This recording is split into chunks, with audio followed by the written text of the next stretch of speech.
Dayton here. I'm with Mike Gronsky, the agronomist from Pioneer. We're super excited to be out here in the field on this beautiful sunny day for the second edition of our Crop Tour Field Edition. This field was planted May 27th, so we're about 7 weeks out. Correct. Right about there. So, Mike, what exactly are we looking out in the field for today? So the objective that we're looking to do today is looking to stage the soybean plants as far as what growth stage they're at and in relation to fungicide timing and potentially late herbicide application timing. This particular field has been sprayed. We got the herbicide on last week, but we're looking ahead to fungicide. But I want to mention the herbicide piece, as there are still a lot of fields that need to get sprayed yet across central Wisconsin. Sure, of course. And so can you actually show us how to go about staging a soybean plant for those of us that may not know? Absolutely. So I took a walk across the plot here before we got started today, and what I'm finding is plants in two varying growth stages. Finding some in the late vegetative stage, finding 6 trifoliates on this particular one, but we're not finding any flowers on the main stem, so we would just define that as V6, essentially, is what that would be defined as. However, we are starting to find some plants that have one flower on the main stem themselves, and that would be defined as R1, or the beginning of the reproductive stage of the soybean crop that we have out here. Sure. That being said, I often get a lot of questions. Well, okay, Mike, I have beans that are always at a varying growth stage in the field. Right. At what point am I truly R1?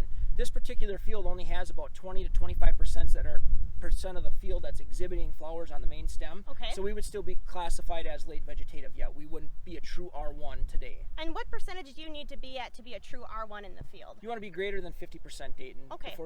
before you define yourself as the next growth stage. That makes sense. So with that being said, I know that we'll have to think about spraying that fungicide. So when would that be an ideal time to spray out here for fungicide? That's a very good question, Dayton. So with that, as you look at it, there's a couple things you're going to want to look at. One is what kind of diseases you're looking to control. Sure. White mold has been an ongoing yield robber year in and year out. Even last year, where we got dry in August, we still had a lot of plants that were infected earlier in the season, and we still had a fair amount of white mold, more than we would have expected. So for some of these, so for some of these high-risk fields where we know we have a history of the disease, you're probably looking to get that first fungicide application done here at the R1 growth stage. So in this instance, we're within a handful of days of making that particular application. Sure.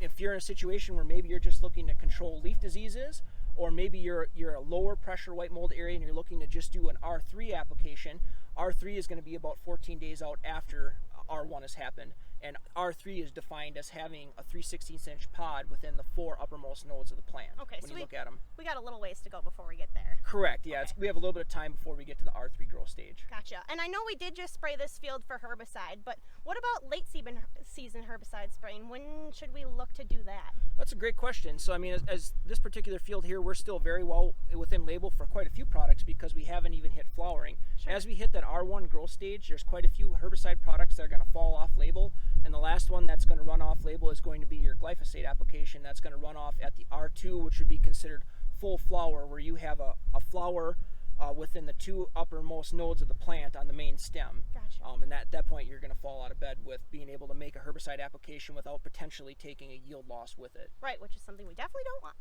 Absolutely. So thanks for tuning in, folks. Hey guys, thanks again for watching our Crop Tour Field Editions. We're very thankful you guys are following along with us and keeping track of our adventures. Be sure to keep those calendars marked. Wednesday, August 21st is the field day right here at the plot. More information to come. Make sure you're liking us on Facebook, following us on YouTube, watching our website. We'll have all the details on there for you guys to make sure you're able to come.